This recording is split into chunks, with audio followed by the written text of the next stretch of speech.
Welcome to Woodworking Wisdom with me, Sean Evelegh, where we will be cutting a wedged mortise and tenon. The tools you'll need are a crosscut saw, a rip saw, a marking gauge, a mortise gauge, a mortise chisel, a bevel edge chisel set, a router plane, a marking knife, a square, a rule, a pair of calipers, a sliding bevel, a mallet, a pencil and some masking tape. A mortise and tenon joint is probably the most iconic joint in the world. There's three different types: a blind mortise and tenon, a through mortise and tenon, where the tenon sticks out the other side of the board, and a wedged mortise and tenon. Most of the strength with a mortise and tenon is in the downward motion. It's not as strong in the pulling direction like a dovetail is with those flared walls. However, with a wedged mortise and tenon, the inside of this mortise is flared outwards. You put the tenon in, we're going to hit in some wedges into that tenon which will flare it out, meaning it will be impossible to take it apart again even when the glue eventually fails. So out of all the mortise and tenons, the wedged is the strongest, and that's what we're going to be cutting today.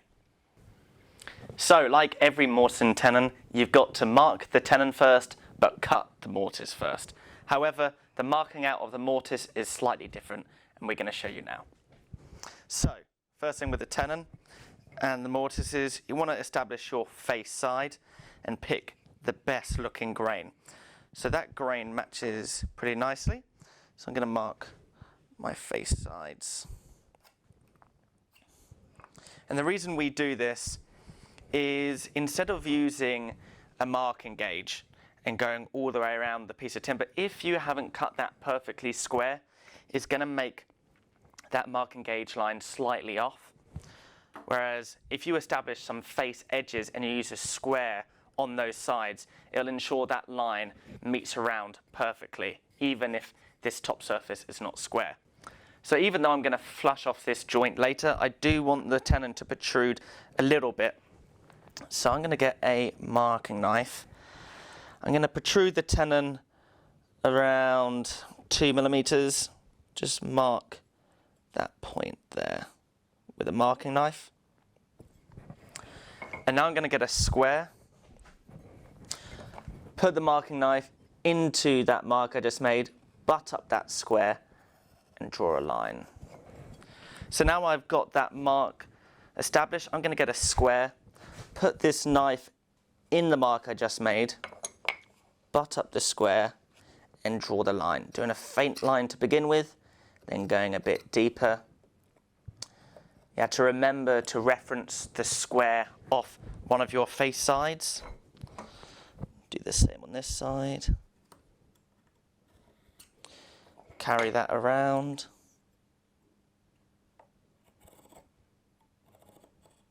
Then I've got to flip the board over again. I don't want to keep on moving the square around, otherwise the line won't meet up with the first one.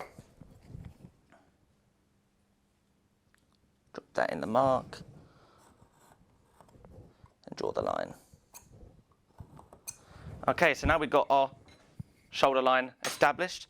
I'm going to put the tenon board into the vise.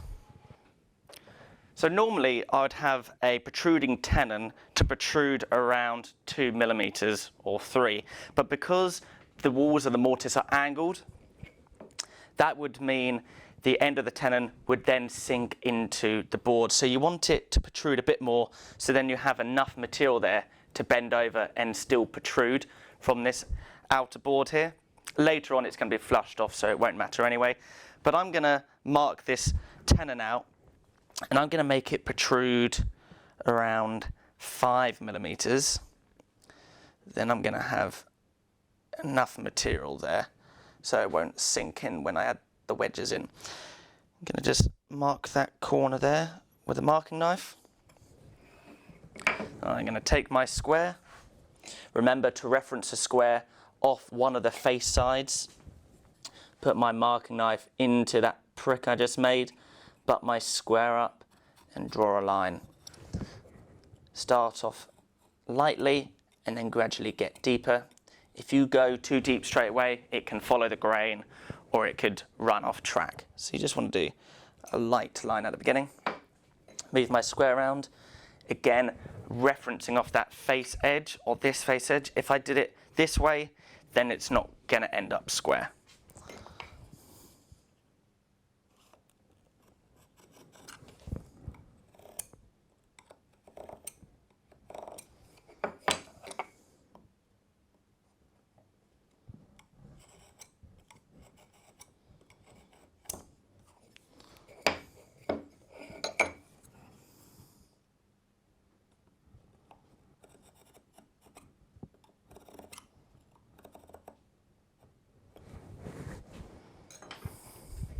Okay, so I'm going to put the tenon board into the vise now.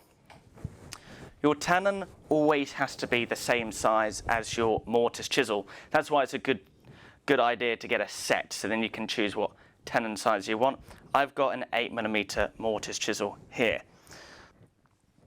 So to mark out the width of your tenon, you set your mortise gauge to the exact same thickness as your mortise chisel in between those two wheels there. And referencing off this face edge, I'm going to mark out that line. You want to engage one wheel at a time. If you try and score both lines at the same time, it's a lot harder and you're more likely to get an inaccurate mark. So lightly, I'm just rolling this wheel back and forth. And once one line is established, I'll tilt to the other wheel and draw that line.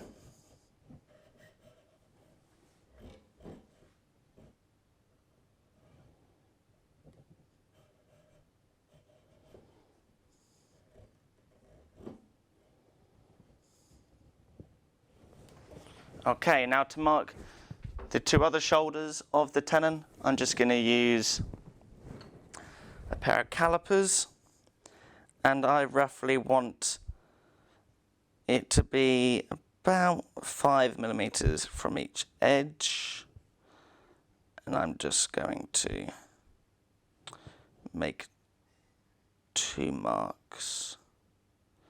I'm going to go off here, make a mark, and make a mark.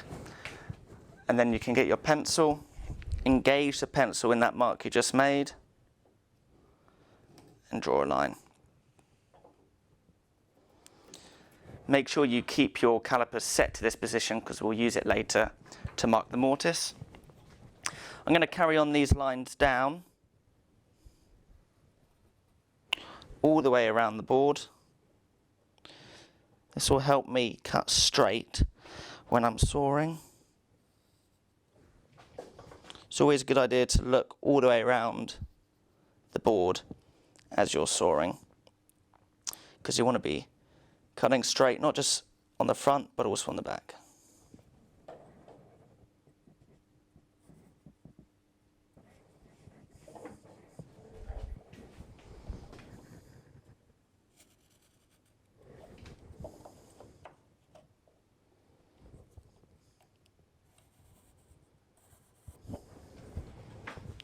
Okay, so now to mark the mortise board, we've done the tenon,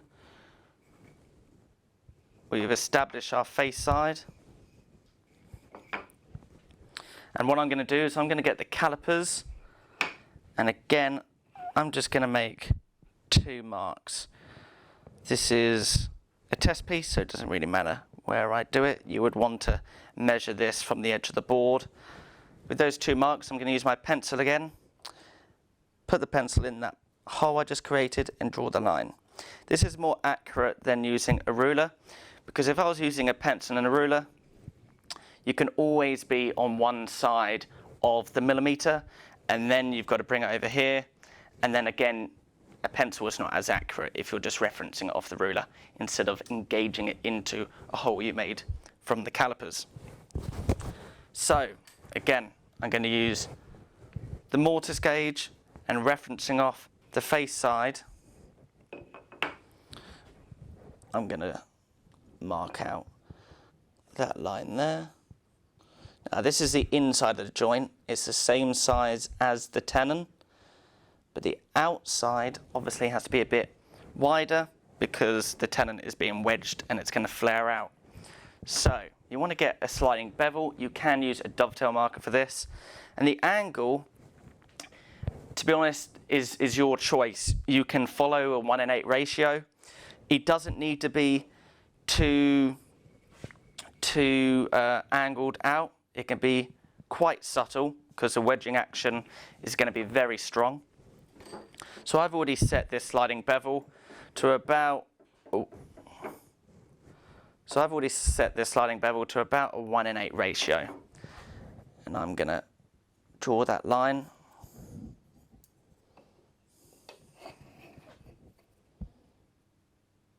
Carrying the line to the front. Then I'm going to use a square and carry on those lines. So that's how wide the tenon on the front of the board is going to be. I'm going to use my mortise gauge again, referencing off the face edge. And gently draw those lines. Do not go over the pencil line, because then that's going to show up in the final joint.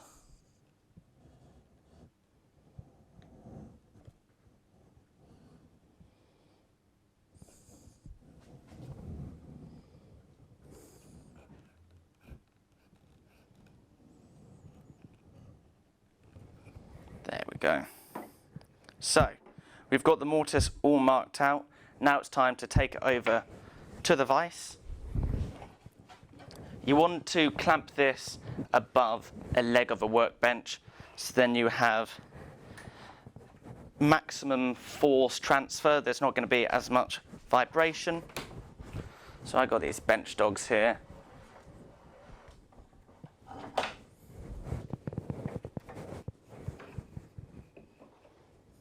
And what I'm going to do is I'm actually going to draw a line on the front of the board so you can see the direction I'm going.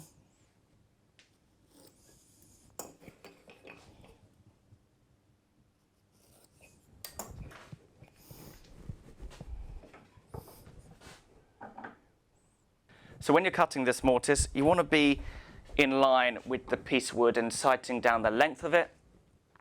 However, you do want to look once in a while across the grain to make sure the chisel is angled in this direction as well. You don't normally do this with other mortises, but because the walls are angled out, once we get to the end, we want to angle the chisel to follow that line. Initially, I'm just going to try and hog away as much material as I can in the middle, leaving a 5mm gap from this line, because as I'm prizing up that waste material, it's really going to bruise these outside walls. So we don't go back to this line until the very end.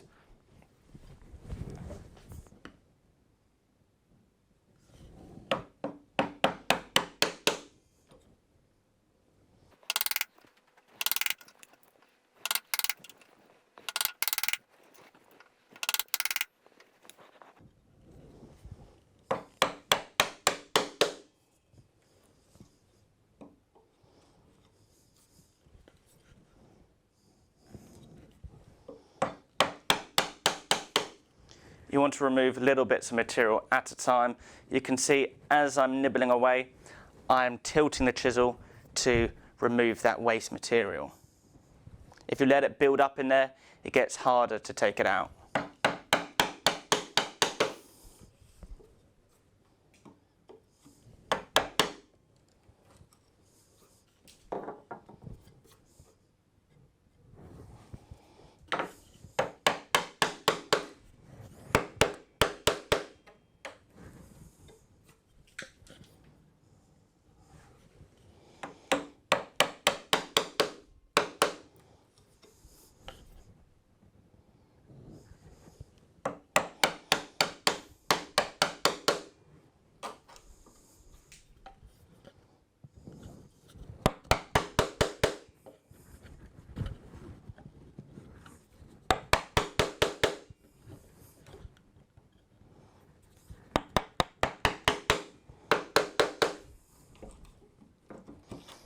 Okay, so most of the waste is gone in the middle of this joint now. So what I'm going to do is I'm going to start paring back the sides, and I've got to be very careful to make sure that the chisel is in line with this angled wall. So I'm going to take little bits at a time, gradually working back.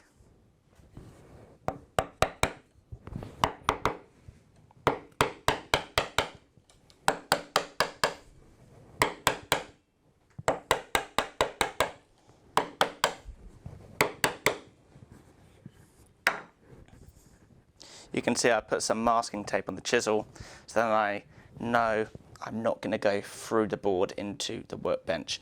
I've left it about 3mm from the other side.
Okay, so the mortise is done on this side, so I'm going to flip it over and I'm going to crack through the other side with a smaller chisel.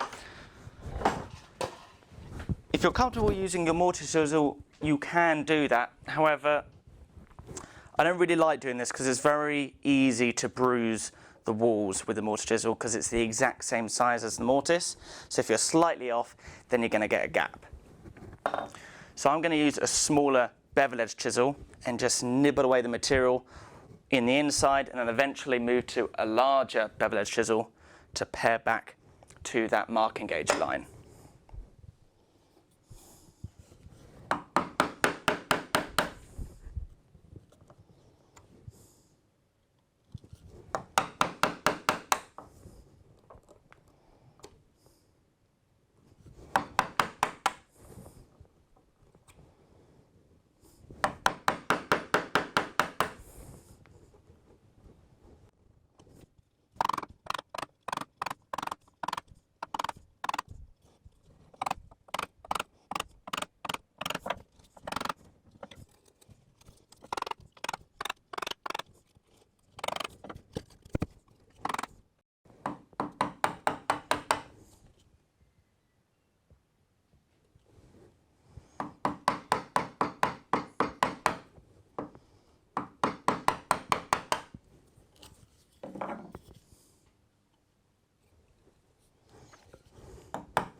I'm doing all the cross grain first, paring back to these pencil lines before I work on this side grain.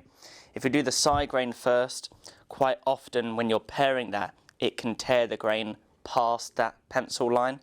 So you want to kind of butt off the ends and close that off so there's no risk of any grain tearing out beyond it.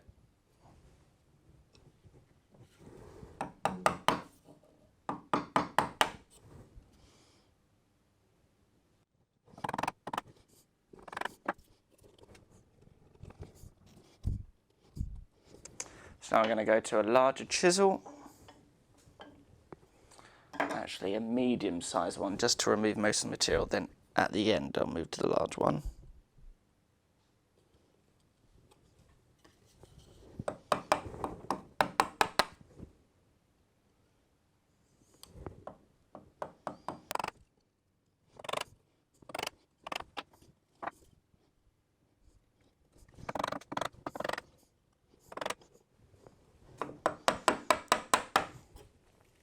I'm angling this chisel as well so I don't bruise the tapering walls.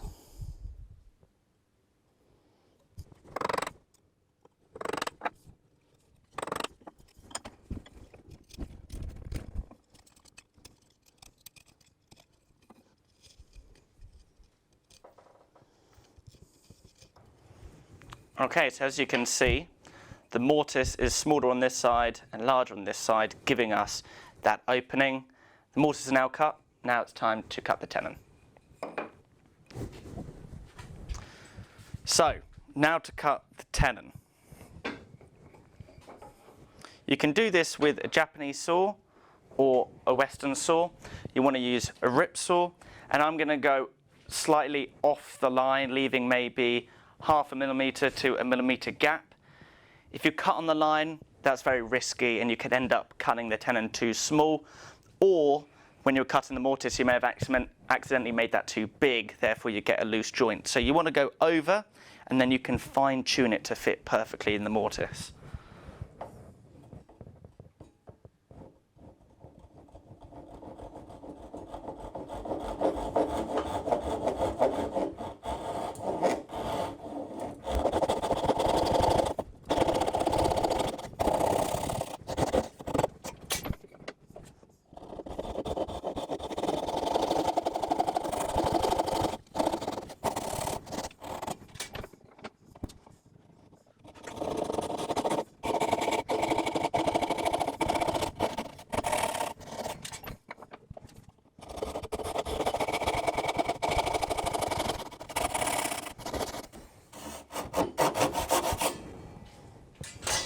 Now I'm going to change to a crosscut saw to remove the waste.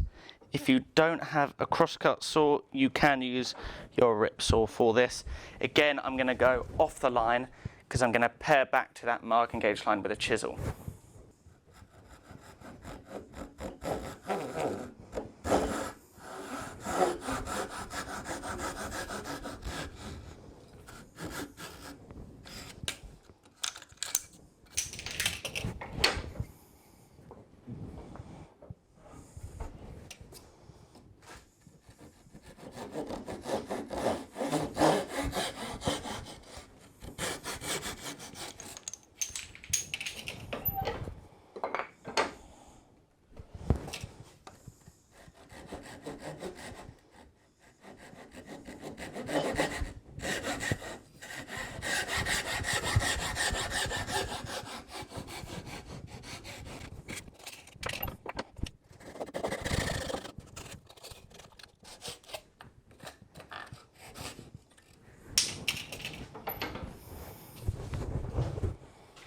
Okay, so now that tenon is oversized and is about 1 millimeter oversized all the way around. So what I'm going to do is I'm going to pare back these short sides with just a chisel, and I'm going to flatten these larger faces with a router plane.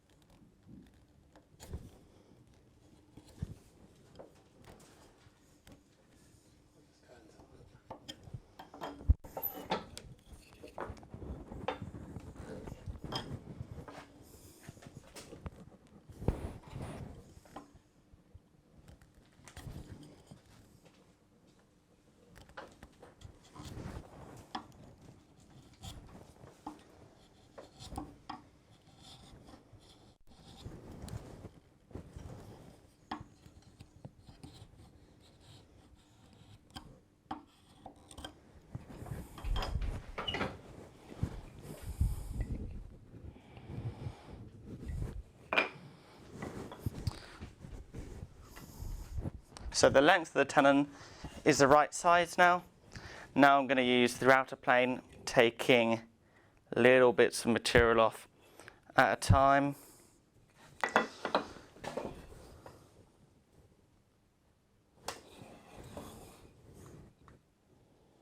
Just checking the measurements. It's a good idea to clamp this to your workbench so it doesn't slide around. If you take too much off with your outer plane, because of the bevel of the blade, it can actually be too aggressive and dig into the tenon and then take away too much material. So you want to nibble small bits at a time. And I'm using this other block as support on the other side so it doesn't tip.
Still a bit too tight, so I'm going to take off a tiny bit more.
So that joint is fitting snugly now. What I'm going to do is I'm going to clamp it to the workbench again and use some chisels to clean up that shoulder.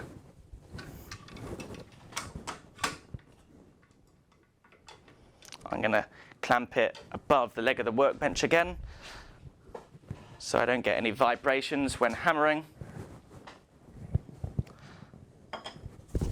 And I'm going to halve the material. I'm going to keep on halving until there's a tiny amount left that I can put the chisel into that marking line and then pare down. You want to do that with the largest chisel you have to get the straightest line possible.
Now I'm going to bring it over to the bench vise to add a slight undercut.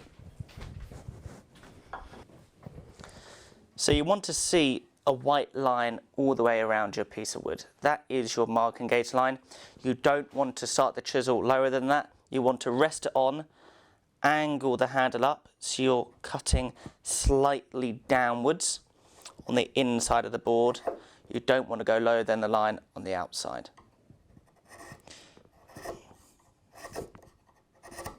The reason you want to go slightly inwards is because you don't want any high spots that is going to prevent the joint from fully seating, and it will show up as a gap in the final joint. You want these outer walls to be touching all the way around.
Let's give that a test.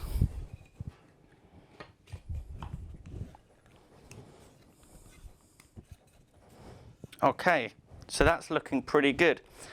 So as you can see, the shoulder is seated neatly all the way around. The tenon is poking through, but there is a gap either side. And that's obviously intentional. What we need to do now is make 2 cuts into the tenon, so then we can flare them out and add a wedge in between. So these cuts, we want to start, this is personal preference and whatever you think looks good to you, but I think about 5 millimeters in would look good. And you want to cut as close to that corner as you can without breaking the piece off. So I'm going to draw a line, diagonal line, and just not quite touching that corner there.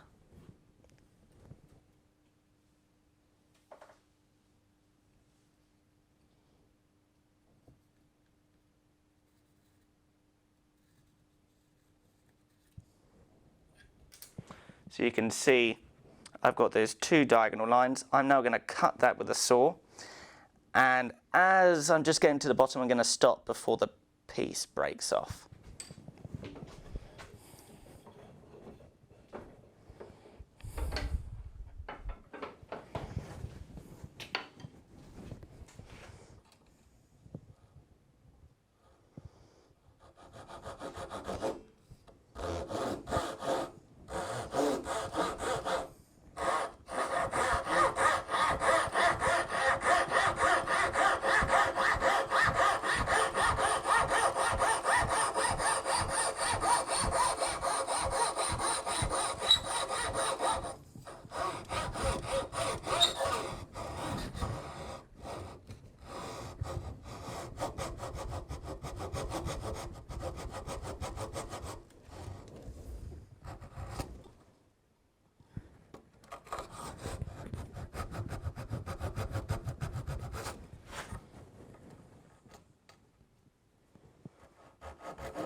Okay. The reason we do this is so that these are weak enough so when we add a wedge in, these will flare out and fill in those gaps. So now those cuts are made, it's time to cut the wedges. Now, normally this is done with a contrasting wood because this is a very decorative joint. I've got a piece of walnut here and I've planed that up to the exact same thickness as the mortise. Now, to cut the wedge, I've got my sliding bevel here. I reference it off that line I already made on the piece of wood, and I kind of exaggerate that angle just a little bit. So what I'm going to do is I'm going to bring the sliding bevel up to match that line I already drew, and then bring it back slightly to exaggerate that angle a little bit. And that's going to ensure when I hit the wedge in, it's going to close up on that show face and it's not going to bottom out on the bottom. You want it to be as tight as you can on the top, otherwise there's going to be a gap there. So I've got that marked out. I'm going to draw a line on this piece of walnut. You want to make the wedge oversized because you can always flush it off after.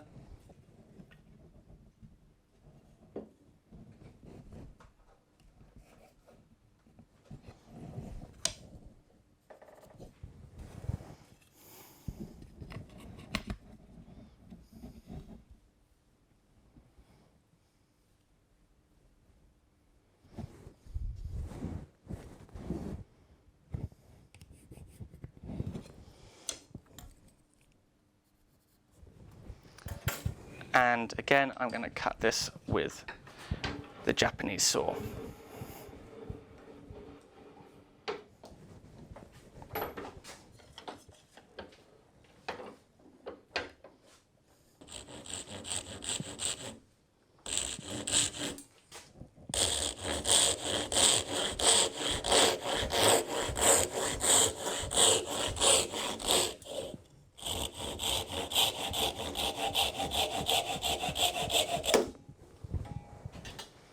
There you have your wedge.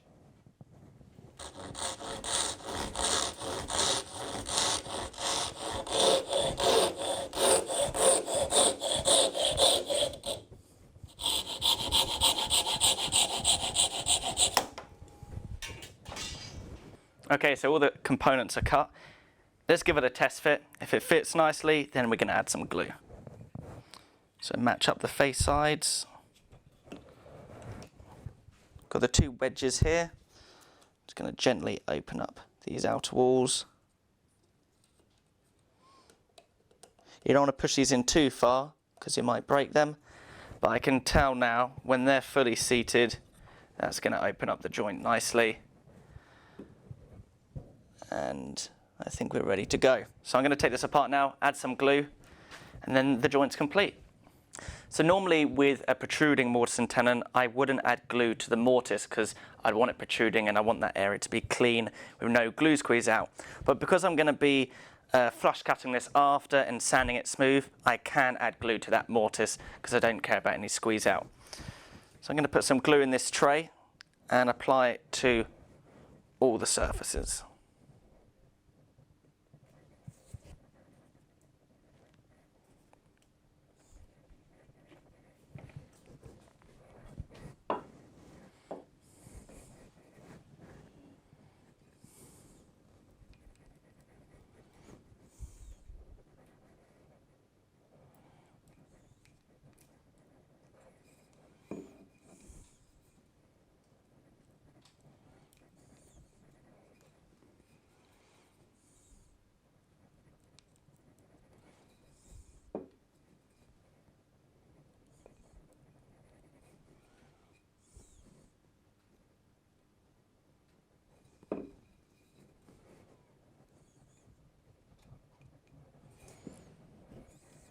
You want to add glue on all the show faces and all the parts that will be visible, because if there are any slight gaps, the glue will expand the wood and fill that in.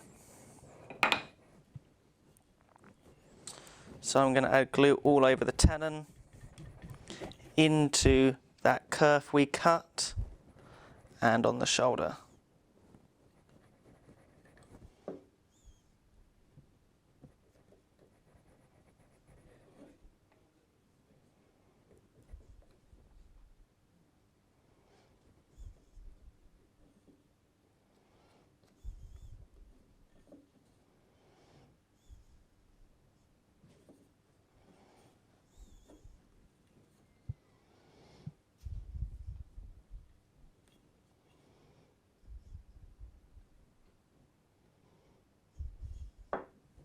Going to open up this gap and try and put some glue in there.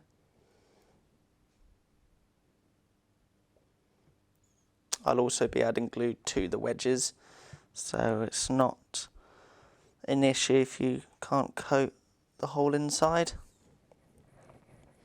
Okay, so remember to put it in the right way, match up the face sides.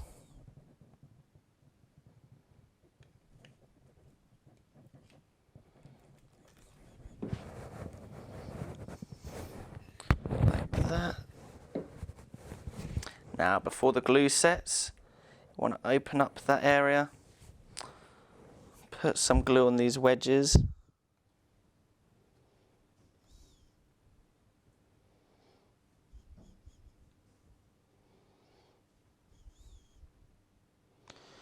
Now, as this is a decorative joint, you have to be careful when hammering.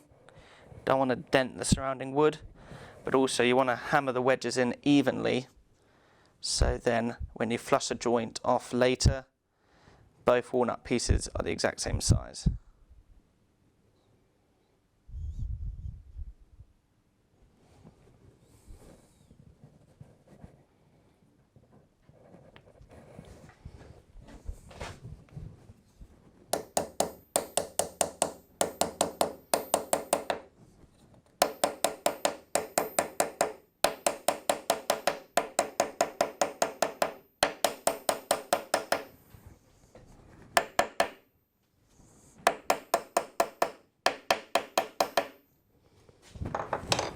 Okay,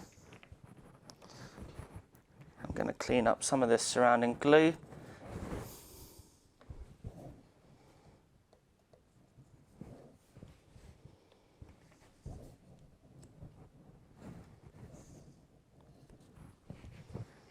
Okay, so I'm going to leave this to set overnight, and then I'll come back, flush it off, and give it a final sand.